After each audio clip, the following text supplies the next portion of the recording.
Out of all the games I was planning to do for this little marathon, I figured Sonic CD would have been a pretty easy one since even compared to Sonic 1, I barely even touched this one over the years.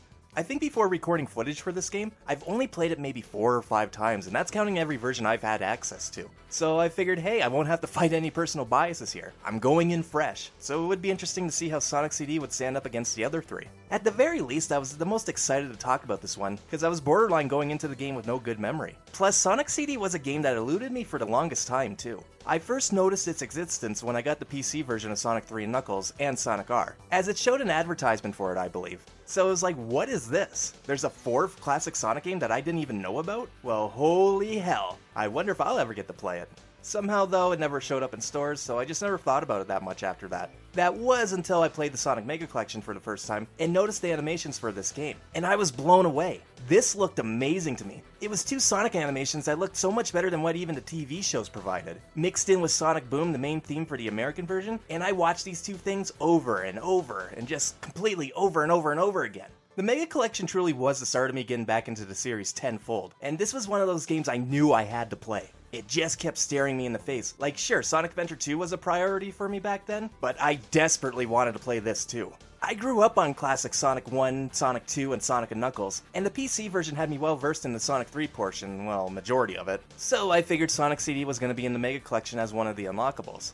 Nope. So I had to wait a few more years until the Gems collection was released, and then I finally got to try it, and I didn't mind it from what I remember. But it didn't really grab me as the others did. I played it a couple times and then I felt satisfied. After that, I wouldn't really bother with this game again until 2011, when the Christian Whitehead port was released. But then once after 1 or 2 playthroughs, I ended up dropping it again. So Christ, 10 more years later and here we are. But then as I started recording footage, I was quickly starting to see why I ended up always putting the game down so quickly. Cause I wasn't really enjoying myself here. I kept getting blindsided by enemies I couldn't see coming, or getting nailed with beginner traps. Hell, I still don't know what happened with this part. Does this normally happen? Oh my god, it happened again? And why is there a goddamn rock here? And as I kept playing, it was like, oh no. Oh no. Am I really gonna be that guy that straight up hates this game? Because at first, that's where it was headed. I was not jiving with this title at all when it came to actually playing it. So many things just kept on piling up where I was even questioning whether I was playing the 2011 port and not the original at points.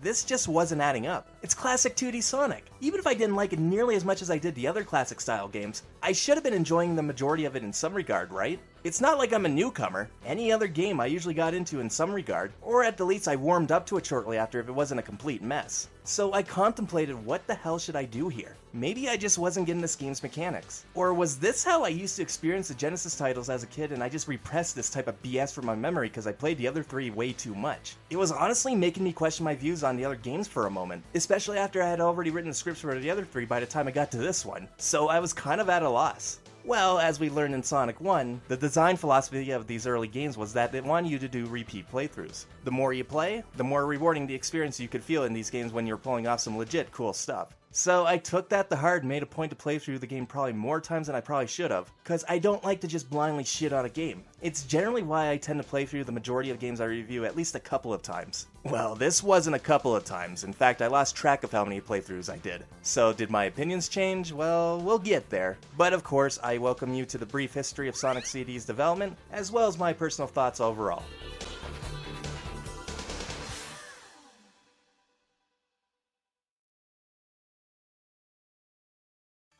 So after the breakout success of Sonic 1, and although Yuji Naka and Hirokazu Yasuhara had already left for San Francisco to become a part of STI to work on Sonic 2, Sonic's creator Naoto Oshima ended up staying in Japan to work on the next project. Sega of Japan, knowing that they'd want Sonic on their new technology add-on, which was the Mega CD, or Sega CD as we know in North America, was hoping that their Premier series would help the new hardware reach major success. So while at first considered to be an updated version of Sonic 1 or Sonic 2, Oshima was given free rein to lead the direction of the game as he saw fit, decided that he didn't want to just make the same game again. So he would frequently contact Yuji Naka and other members of the Sonic 2 project during the starting stages of development to run ideas of what each other wanted to do for their respective games, and to make something that was very unique in comparison.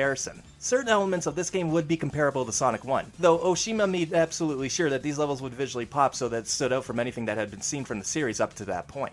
One of the ideas that were considered for Sonic 2 was the idea of time travel, but as mentioned last time, it was an idea that had to be shelved pretty quickly due to time constraints. But Oshima really liked the idea and decided to fully embrace the concept, as he loved the thought of the level Sonic was running in changing around him due to a time warp. Though the lead programmer, Matsuhide Mizoguchi, made it aware that it was impossible to do this on the current hardware, despite Oshima's insistence on trying to figure out a way to make it happen in real time, as he was very inspired by the way the movie trilogy Back to the Future handled its time travel. As we know, they would not be able to achieve this and had to make a workaround and turn it into a loading screen to give off a similar effect. Which, for what it's worth, it still did a great job conveying this, and having to maintain speed does kind of feel like having to get to 88 miles per hour, so good on them. Though apparently years after the fact, Oshima felt that if Yuji Naka was the chief programmer for Sonic CD, he was certain Naka with his skills in developing code would be able to put it together. I swear, Yuji Naka was like a rock star for Sega back then.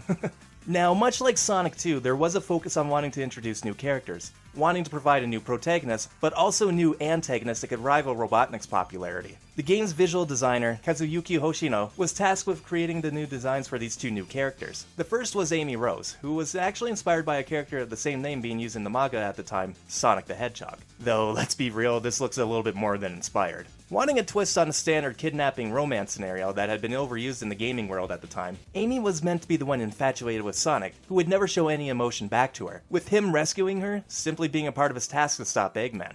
The new second character, Metal Sonic, was designed to be a sleek mechanical interpretation of the lead character, instead of the clunky Mecha Sonic or Silver Sonic as some fans like to call him, that was drawn up for Sonic the Hedgehog 2, and I mean job well done here as well. Amy and Metal are character mainstays now, and it's always nice to see them show up in some form. I just think it'd be awesome to see them playable in Mania 2, you know? Especially classic Amy, like it's criminal that she hasn't appeared in a playable 2D game yet. It's just been spin-offs, like seriously Sega, make it happen already. But I guess the last thing to really talk about here was this game's westernization. Wanting this to be just as big of a hit as Sega Japan was banking on, Sega of America doubled down for the release of Sonic's latest adventure as well. The game was delayed for a month by the higher-ups' decision. Looking over the game, Sega America decided they wanted to change the soundtrack despite already being complete at this point. The original tracks created for the Japanese and by extension the European release, they felt were simply too similar to other electronic dance scores that were being produced at the time. Once again, Sega of America wanting the game to have its own identity, Sega contracted recently hired in-house musician Spencer Nielsen to rescore the entire game, giving him less than a month to do so.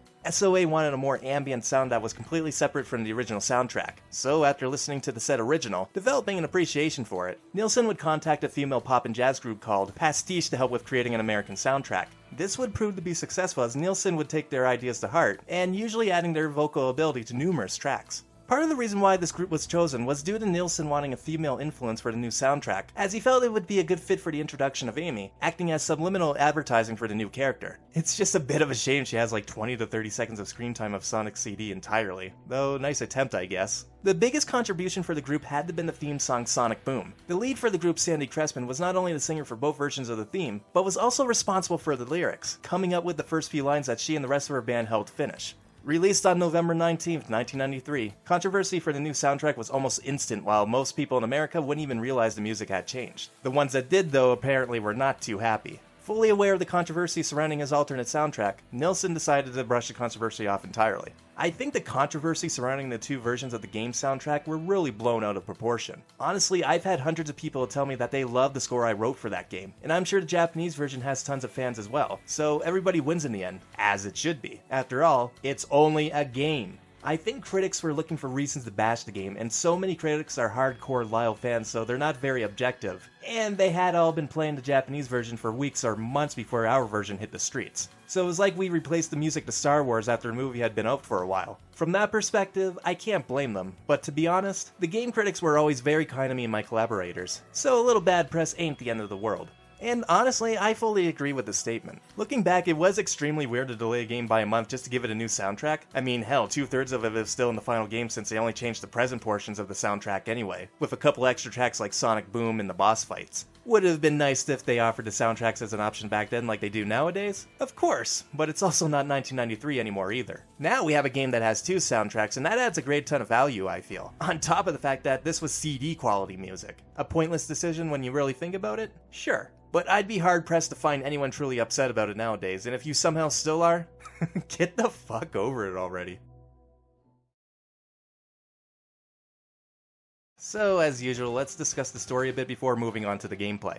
The setting this time takes place on Little Planet, which will appear over the giant Never Lake for about a month once a year. As a place of pure beauty, it's said that time can move freely on the mini-planet, and those entire sceneries can change in the blink of an eye. It's believed to be caused by the power of the Time Stones, which are said that whoever possesses these gems can travel through time just as freely as the surface seems to do on the self-titled Little Planet. Unsurprised by many, Dr. Robotnik learns of this yearly phenomenon and begins to turn it into his personal headquarters, using the essence of the island, in this case its flowers, to power his badniks as he begins to search for the mystical time stones for his own evil deeds.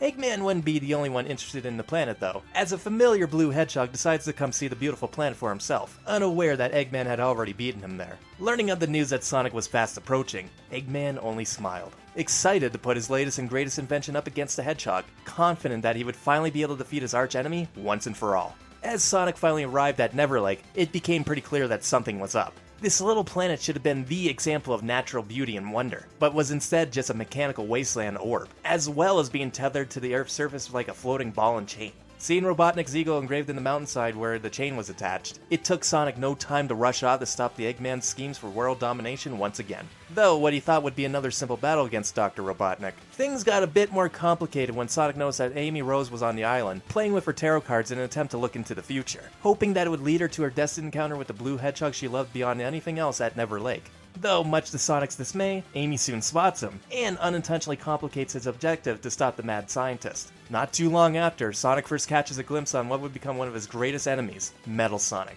And before he can get a good look at his metallic doppelganger, Metal Sonic quickly snatches Amy and darts off before he can do anything about it. So now it's a race to not only save Little Planet, but Amy also now. All the while knowing he must stop Robotnik, but also a copy of himself that seems to be able to match his own abilities in every which way, and then some. All the while obtaining those time stones before they do.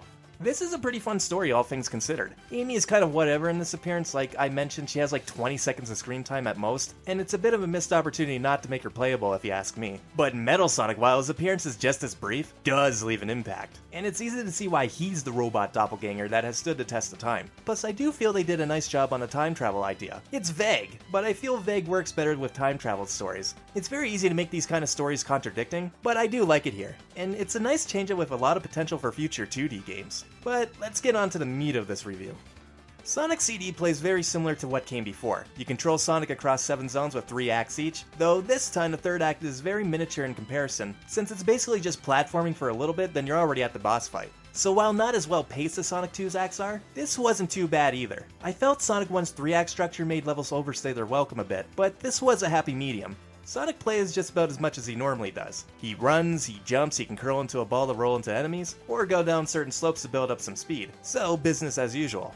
He does get a spin dash, but yeah, no, I don't like this one. Having to hold down the spin dash button long enough to even build up speed, or else he's just gonna stop in place. It's awkward, doesn't feel right, and is the biggest reason why I'm not playing the original for this reason. The 2011 port gives you the option to have his Sonic 2 version, and this makes playing as Sonic so much better. It's not even close. This time around though, Sonic does get a new ability, which is the Super Peel-Out. Instead of holding down and pressing the spin button, if you hold up and push the same button, Sonic will run in place, building up a lot of speed that is actually very visually striking. I love the look of this figure 8 design with his arms sticking out behind him. It shows off how even faster he can be, and it is a bit faster than a fully charged spin dash, so you can get some pretty good airtime when you get on an incline with this. Or really, you would even see Sonic rocket forward at speeds that only a dash panel would do for him normally. The only thing is, you are a bit more prone to smashing into hazards, and Sonic CD loves its beginner traps, something I'll get into a bit later. When it comes to Sonic's core mechanics, outside of the Super Peel-Out, he feels like he came straight out of Sonic 1 as he reuses a lot of the same animations from that game, just with some extra sprite work, which is nice to look at, so I'll give the game that. But outside of that, if you played Sonic 1 even a couple times, you're gonna spot many similarities. Item monitors are the same, even have the same sprite work for the shield and star power. Hell, the first 3 zones feel like carbon copies of Green Hill, Spring Yard, and Labyrinth Zone. It's kind of amazing how this game at one point was going to be an improved take on Sonic 2, yet it ended up being more of a clone of the original. Not to say that it completely rips off the first game, cause no, there's plenty here to make it feel distinct from all 3 Genesis games, but I can't help but feel like this was a bit of a reimagining of the first game when the similarities do show up. Probably the biggest change to the gameplay was its focus on exploration and the time travel mechanic that tied this design philosophy together. The team behind Sonic CD felt like Sonic 2 had much more emphasis on speed, so to differentiate itself from that game, Sonic CD went the complete opposite, and it's something you can easily see in its level design. things are a lot more vertical with a lot more stop and go this time around to reach those heights. This is definitely more of a traditional platformer at points. As I played more, I very much felt like the game wanted me to slow down a bit and really explore these levels, which I mean, that's what they were kind of going for, so success? Well, to me, not really. Time travel, of course, plays another big part of Sonic CD's experience. There are these signposts that give you the ability to travel to the past or the future. You do this by hitting a signpost and get enough speed and also maintaining that speed for a set amount of time. In concept, I do love this idea. Being directly inspired by Back to the Future, it is a novel idea for Sonic. Building up that speed and maintaining it until the screen transitions and he's transported to the past or future of these stages, it kind of amazes me that we haven't seen this gameplay mechanic come back for future games. And no, Sonic 06 doesn't count, calm down your keyboard. But I would love to see it explored more in future games cause god damn it's so half-baked here. So mentioned in the story, Dr. Robotnik has been wreaking havoc on Little Planet, utilizing the ability to time travel to take over the moon-sized planet with his mechanical contraptions. And we see this throughout the different eras of the planet. In the past and present, nothing too out of the ordinary, but when you get to the future without any intervention from the past, it's a bleak future as Eggman's influence is seen to full effect. What was once a lively and healthy world has turned into a rotten, polluted, or decrepit landscape, even worse off looking than his empires in shows like Sonic Sat AM. Visually, I really love this. We've seen glimpses of what an Eggman-ruled world could be like, but never has it been so obvious what would happen if the man actually succeeded. Like straight up, Sonic Forces could have used these dark future levels to better convey just how bad things can get when Robotnik is in power. Nonetheless, it's probably the most in-your-face with the whole nature versus technology theme this series has always gone for. So the main objective of these zones, if you're gonna go for the good ending, is that Sonic has to stop Dr. Robotnik's plans by traveling to the past to prevent his influence from even taking root in the first place. And to do this, Sonic must destroy these robot generators that can only be destroyed in the past. And I guess if you want a trophy hunt, you can go for the Metal Sonic holograms as well. Take out a generator and not only will you grant a good future for that specific act, but it'll also take out all the badniks for that act, as well as making things a bit easier for the rest of the stage. This is your main incentive to explore these levels as the developers intended. And I know I keep saying it, I don't mind the concept, but I hate its execution here. There's only one generator per stage, and you can completely ignore the Metal Sonic holograms, since all it does is have Flickies and other little critters roam around the stage freely. Now, why do I hate the execution? Simple. If you want to go for that good ending, then you're going to be tunneled into playing most of these zones in the same way every damn time. I mean, sure, there are some that have the generator right at the beginning, like Wacky Workbench Act 2, allowing the rest of the stage to be played how you want. But for a lot of these stages, you're going to spend a long time just trying to find the one generator, drastically bumping up that playtime, and not really in a good way in my opinion. But even then, once you know the layout and where they all are, to varying degrees, you're going to feel forced to play these stages in a specific way to get to the generator as quickly as possible. Cause you know it's a fucking Sonic game, you want to go fast whenever it's feasible. This completely contradicts the whole idea of exploration. Yeah, sure, on your first playthrough where you do go for this, you definitely will be scouring these levels head to toe to find them. But after that, why would you go in a different direction if you know the fastest way to get them? What was supposed to help encourage exploration has now forced me to never want to deviate from a specific path. That's not good. And keep in mind, I'm not one of those fans that feel like Sonic needs to be ultra explorative and have a bajillion different paths or hidden secrets. Hell, I usually end up taking similar paths on repeat playthroughs in the other games a lot of the time. But I never felt like I had to take specific paths to beat the game correctly. This style really hurt the game here, I felt, and the level design was clearly based around this too. Outside of the Stardust Speedway levels, it didn't have a good flow to it, I found. In fact, the game's level design is very unorthodox for a Sonic game. There are springs everywhere, some feel like they were placed randomly, like why the hell is this one here? Just to be annoying? Why are there platforms that go up here but then they just end to nowhere? Again, why is there a goddamn rock here?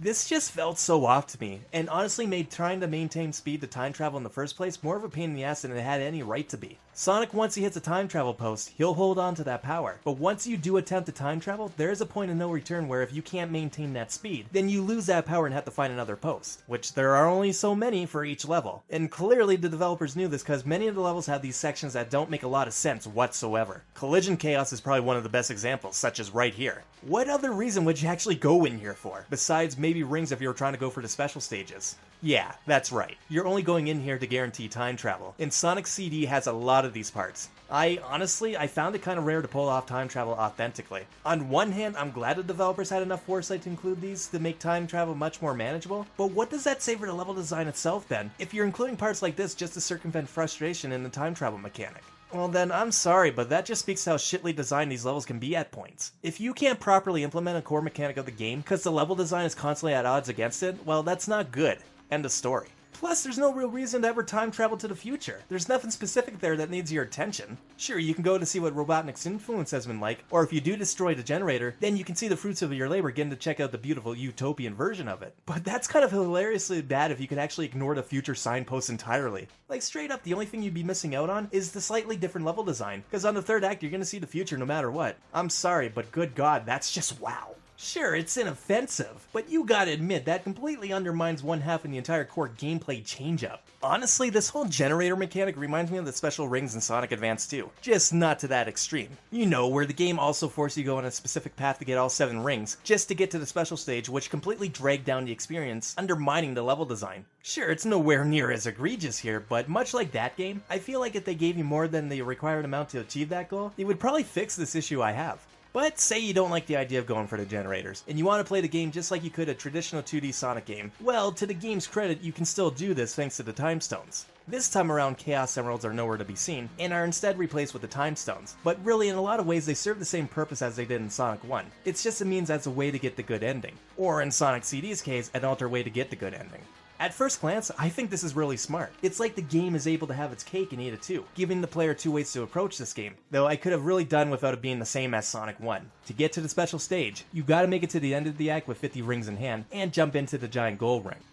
I understand at the time Sonic was the game to go by since both this and Sonic 2 were being developed at the same time. But you guys did your own take on the Spin Dash, which had to be inspired by Sonic 2. You couldn't have done the special stages in a similar way as well? There's a healthy amount of checkpoint posts here as it is, but whatever. It's not like it's too hard to hold on to your rings here, as long as you're not rushing. Though, as I mentioned before, this game loves its blindsides and cheap beginner traps. Yeah, I can see where Dimps got their inspiration. But get to the special stage ring, and I think I just found my most hated special stages yet. Here, you have a set amount of time to destroy a specific amount of UFOs while running on a pseudo 3D plane. The purple ones rewarding you rings, while the blue ones grant you speed shoes, or after a certain amount of time, one could give you a time boost. There are speed panels, bounce pads, and even fans to help Sonic get over gaps or get around the stage a bit quicker. But I actively do my best to avoid them as much as possible because I find them more to be a hindrance than helpful. The same goes with building up speed. Once again, Sonic is going to be constantly moving as he does in the Sonic 2 or Sonic 3 special stages. Just this time you have a bit more freedom to go where you want, as you're not locked on to any grid or perspective. Which at first isn't a bad thing. You just gotta push left or right to move where you want, or jump when you need to, but Sonic feels so goddamn rigid and like he has a lot of weight when it comes to actually turning. Mix this when his speed builds up, and he can be a pain in the ass to control. Mix that with UFOs that have very precise hit detections, and it can be a miserable time actually busting these things, cause if you miss, then you gotta slowly turn Sonic around and try and realign before making another attempt. Or you're just gonna move on to a different UFO and try again later.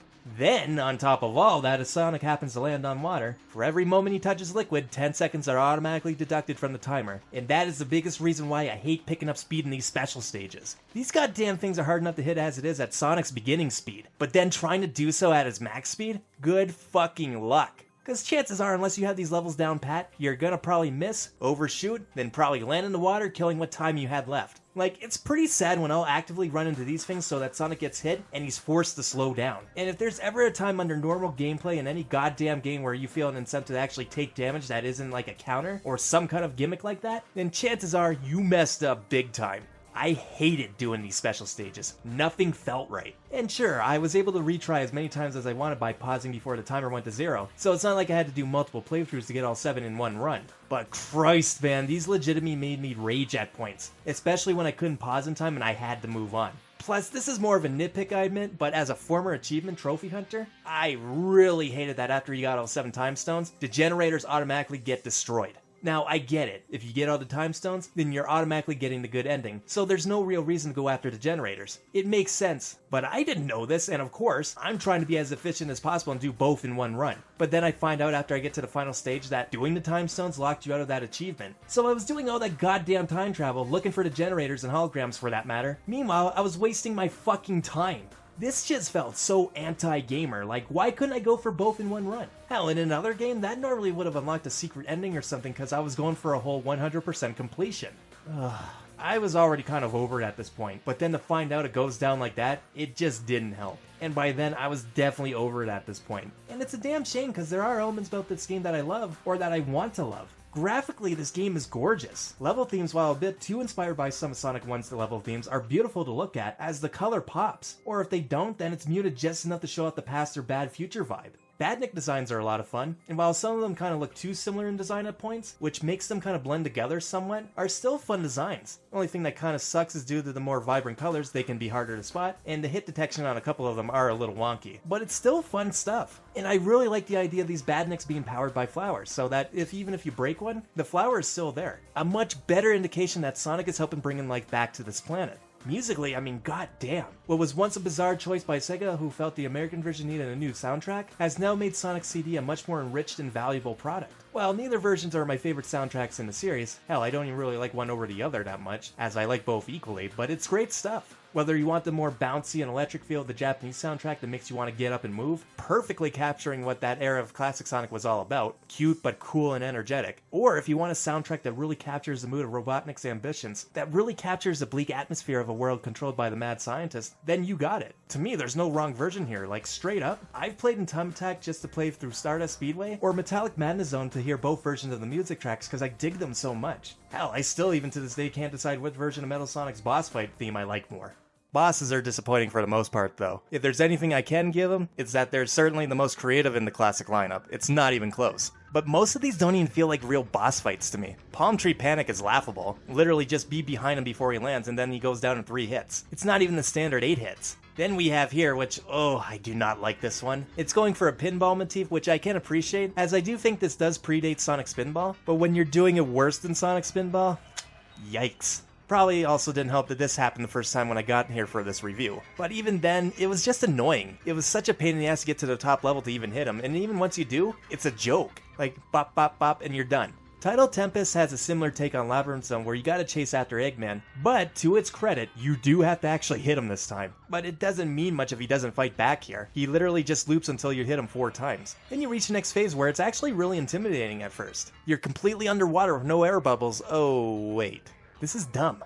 While pretty simple, I do really enjoy Quartz Squadron's boss fight, where you gotta run on the treadmill and speed it up to cause enough friction to melt Robotnik's platform, while dodging spikes at the end while you duck out of the way for his spike bombs. It's stupidly easy, yeah, but I can appreciate the creativity here. Wacky Workbench's boss fight, though, I don't really care for. You just hit him 3 times that barely even looks like you've done anything, other than annoy him as he drills upwards, causing debris to fall to the ground. That's affected by the physics we've seen in Wacky Workbench as a whole. Also, screw you game for this beginner trap. The fight with Metal Sonic, while I understand isn't technically a boss fight, since you can't actually hurt anything here except yourself, it is one of the highlights of the game as a whole, and is easily one of the biggest reasons why Metal has stuck around for as long as he has, when you don't take a slick design into consideration.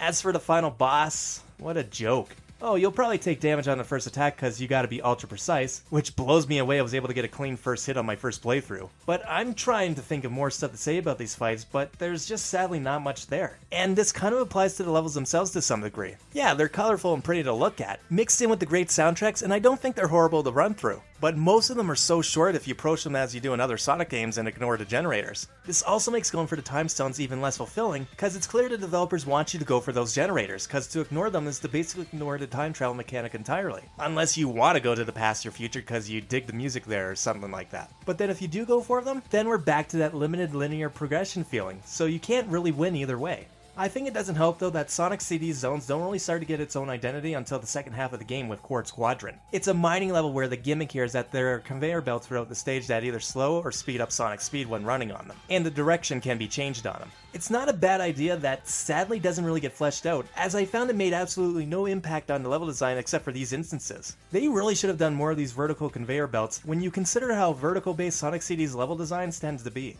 Wacky Workbench though is pretty awesome. I love how it turns the whole concept of wanting to go for the upper paths for a more skilled and rewarding experience literally on its head. The bottom floors I think are magnetized, and anytime Sonic touches it, he'll be shot up extremely high where more of the dangers are, so it becomes more about timing your jumps and doing your best to stay as low as possible to the ground to progress. It's very creative and easily makes it stand out for most levels in the entire series. Admittedly, it can get annoying at points if you do mistime your jump, but this is truly a great zone in my opinion.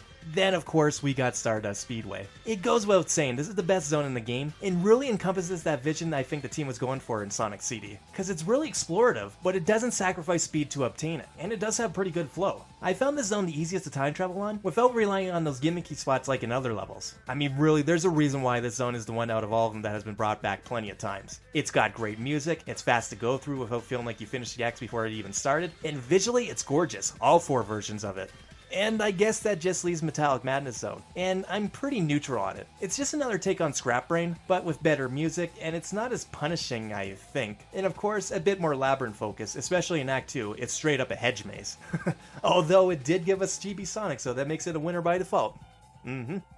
But I mean, yeah, that's really all there is to it here. I knew this review was going to be shorter than the other ones, but I was not expecting it to be this short. But that's sadly because Sonic CD is just a much smaller game in comparison to the others. Even shorter if you don't care about getting the good ending. And really, it makes the game feel pretty shallow when you don't go for it. But even if you want to get the most out of Sonic CD, you will have to do the extra stuff. And I can't really recommend going for either way of securing a good future either. I'd never recommend going for the time stones as they're too obnoxious and aggravating to go for. And while getting the generators are a bit more fulfilling, even more so when you have the level design down, but doing it this way kneecaps the intended exploration, so I'm really not sure if I can really recommend Sonic CD. Which kills me because I was hoping my opinion would change. And I mean it has somewhat, but I can see why I've continuously dropped this game over the years after 1 or 2 playthroughs. It's got great ideas and visually it's top notch, but sadly it feels so half-baked here where it let me know how great a potential remake or reimagining can be. The pieces are here, they just need to be better fleshed out and implemented. I'm down with time travel mechanics in a game series like Sonic, but this ain't it.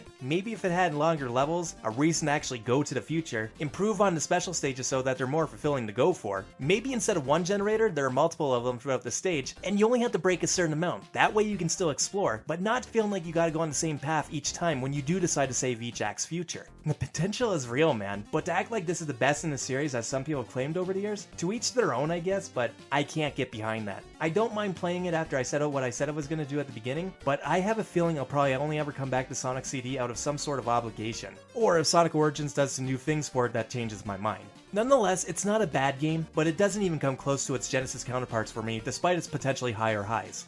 Yeah, I know, a bit of a downer this time around, but I won't pander to you guys just to appease opinions. To me, that would be disrespectful on my part. But I think it's time to wrap up the Genesis era for the mainline games, and hopefully you guys will join me next time when I tackle Sonic 3 and Knuckles. So you guys have a good day or night or whenever the hell you watch this, and I'll catch you next time.